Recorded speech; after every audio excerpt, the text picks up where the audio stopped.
that time out in remembrance of the wonderful Paul Motian. My name is David Plotkin, and I wanted to take a few moments to share a few thoughts and try and condense innumerably many memories and the larger sort of emotional gamut that Motian was essentially responsible for in me in my formative years in coming to appreciate jazz music and up through recent times. I remember a number of years ago writing a message to, let's say, a friend of mine, where I was describing an experience after and a resonance after having seen Purcell, Motian, and Lovano at the Vanguard. And I wrote, this is more or less verbatim, I wrote, spirals and whirls, dives and twirls, looped guitars and syncopated bars of glitter, bespeckled at once with serenely broad and gestural flows and sharply static disconnects, all intoxicating, all immersive. And I think that those words and that sort of larger sentiment encapsulates so much. The dichotomy in those words largely encapsulates so much of what I felt from Motian's music, how it resonated with me, and the larger sort of life lessons, if you will, and how instructive and didactic and formative they were in my growth, just as a person. And I suppose you sort of have to take a step back for a moment to say that, music, this muse that, can, pull the reins out from under you, gnaw away at your heartstrings interminably, across the gamut of any emotions, that's of no consequence. But what is it in this muse? What is it in this other, this reflection, this mirror representation, this I other, that music, in what and how music should connect us to, the harmony of the spheres that carries us on in our day-to-day lives. Music is a primordial source of that, naturally, in what drives us and what, impels us towards a certain resonance, a certain peak, a certain engagement and negotiation with our larger lives and how we, carry on with others, so on and so forth. And, you've heard this ad nauseum, in reading reviews, reading critics, whatever, but Motian's radical destruction and almost reconstruction of time, capital T, in time, was breathtaking in every way. And that goes, early on from his days with Bill Evans on through to Keith Jarrett, and then eventually on to his what in his music that most resonated with me, that being his trio with Bill Frisell and Joe Lovano, and on to other larger, slightly more big band, not quite big band, but larger group arrangements and what have you, whether he was considered the leader or a sideman. Also his work with Marilyn Crispell, the pianist Marilyn Crispell, was incredibly powerful over me. But just in that deconstruction of time, you take a step back and you sort of consider what and how potentially it can impact one in their larger, lives. And in this deconstruction, of time, it was Keith Jarrett who, I don't know how recently it was, but he was talking about Motian's drumming, and he was saying, some drummers play by the beat or play for the beat, and are great beat players, but Motian played for the song. And irrespective of the group that Motian was playing with, irrespective of the nature of the song, nature of the melody, it was about the song for Motian, and you knew that when you come to know Motian's original pieces. He will play no two ways alike, depending, on any night, any given night, of course, but based on the players, he's playing with. But he is in the music. There could be moments where he'll just stop playing and let the chemistry, the sort of alchemical moments carry on between the other musicians. It's not the right way or the wrong way to play, say, to just stop mid-breath, or, a gentle, sort of incredibly abstract and scintillating, shuffle, or something, an incredibly minimal streak, whatever it was that may have dictated things. You just knew that something so incredibly special and primordial was happening with such an atypical approach to his drumming. And I'm not going to really highlight many instances, because everyone has the ability to go and listen to his music, from his records over the years. It was interesting but at any rate, when you consider the nature of his playing, and to, sort of sit back in an incredibly minimal and abstract formulation of a piece within that song, at any given moment.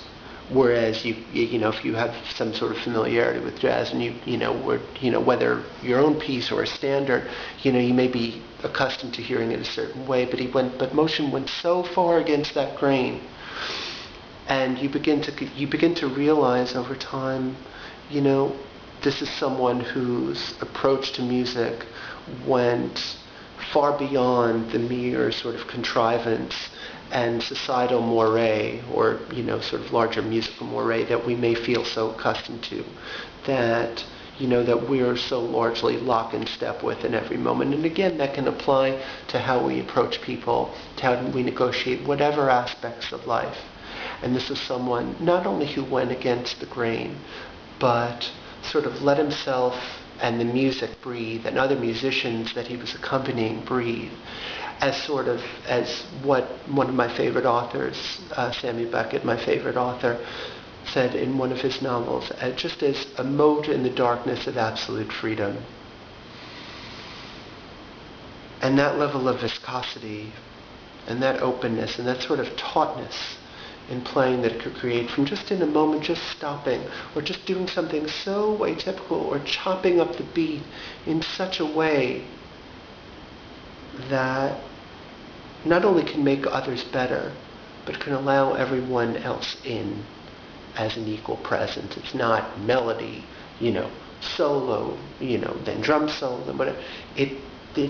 All of his pieces went so far beyond that.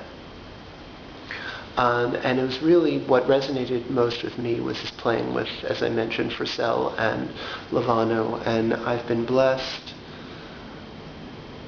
dozens of times over the years since either 96 or 97, when I saw them down at the Vanguard for the first time when I was home on a college break. And I've been blessed for the last many, many years for their 2-week stints at the Vanguard every year to see them most nights. And it was just absolutely breathtaking. I have a friend named Drew, who I'm sure will see this at some point, who basically went every night to every one of their performances, every night for 2 weeks at a time, every year. And Paul I recall Drew telling me once how Paul came up to him at one point, came up to Drew and he said, "Why are you here every night? We just play the same shit every time."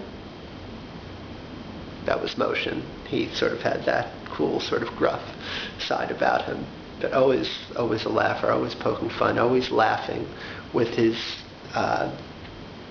musicians on stage between songs, so on and so forth. I remember when I was really getting into jazz. It was my first year in college, and I was in Madison in Wisconsin, and there was this incredible music store on the main street there in State Street, and then a massive jazz and classical section downstairs. There was this older fellow who sort of ran the show there for many years. And so I went and I told him, I play a bit of guitar, and I said, I'm looking for incredible guitarist, one who's a bit more straight-edged, and for that he gave me a disc by Wes Montgomery, obviously. And then I also told him I was looking for something a bit more abstract and atmospheric sort of thing. And he gave me a live CD by the Paul Motian Trio with Frisell and Lovano called Live in Tokyo. And I remember first putting it on, and it took me probably pretty close to 6 months to even just remotely come to terms with what was going on with that music. And you could say that, I do play a bit of guitar, so I'm more inclined to a guitarist. And Frisell's playing is the topic for another conversation altogether. But, the chemistry between Lovano, Motian, and Frisell was absolutely uncompromising, ineffable, immutable, in whatever superlative you wish. It was just that special. And on this particular CD, on Live in Tokyo, it took me that many months just to come to terms with what it is. And you could say every player is a key and integral and primordial component to the pieces. But really, I always came back to it time and time again over the years, that it was Motian's anchoring that really let the music soar, and really let the player speak, and really let the songs breathe, whether they be a little more straight ahead, far more in the abstract, given Motian's playing, given Frisell's looping and ambience and flexibility in his playing, crunch of his playing. And Frisell's another conversation. Frisell is my guy. But it took me that long to really come to terms with it. And it was really Motian's wherewithal that foundationalized so much of that group over the years, and other live and studio CDs they put out, in seeing it time and time again at the Vanguard with some friends. There was one moment where we were at the Vanguard, I think it was in 2009, and most times we sat in the front row, just these little circular tables and tiny little chairs. And one of Motian's most powerful pieces is called It Should Have Happened a Long Time Ago. And he originally recorded it with Frisell and Lovano back in '84, reinterpreted it in '93 in an album called Trioism, and they would play it fairly regularly at the Vanguard. And there was one night where me and Drew and two others, friends of his I believe, or friends of ours, were all sitting in these front four seats, basically right on top of the stage. And it's a powerful piece. It's minimal. It breathes. It's soft. It's a lullaby. And it's a long piece. It's good 10, 12 minutes or so. And I'll never forget, Frisell's looping was in such a way on this one night,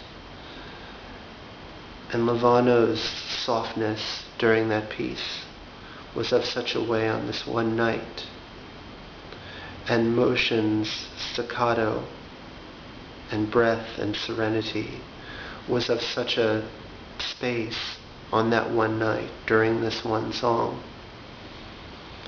And the song wound down, and I remember looking up at Drew for a moment and then sort of glancing over to the others, because you're transported in this moment. It's that timeless. It's that out of time. It's not standard time when you're negotiating with Paul Motian's pieces.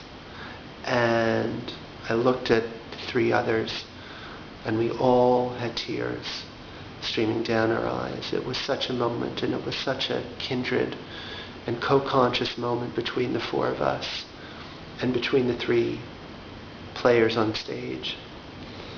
An incredibly powerful night, an incredibly powerful musician, incredibly powerful moments, incredibly powerful reformulation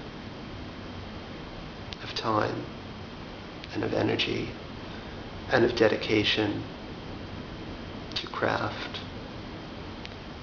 and a singular voice in the larger canon, not only of jazz music and not only of music, but of our own muses, and a reflection of our own muses in allowing ourselves to receive the muse, irrespective of form, irrespective of gesture, irrespective of moment, allowing our muses to speak and to resonate with that which is before us. May you always be in spirit, Paul Motian. I love you.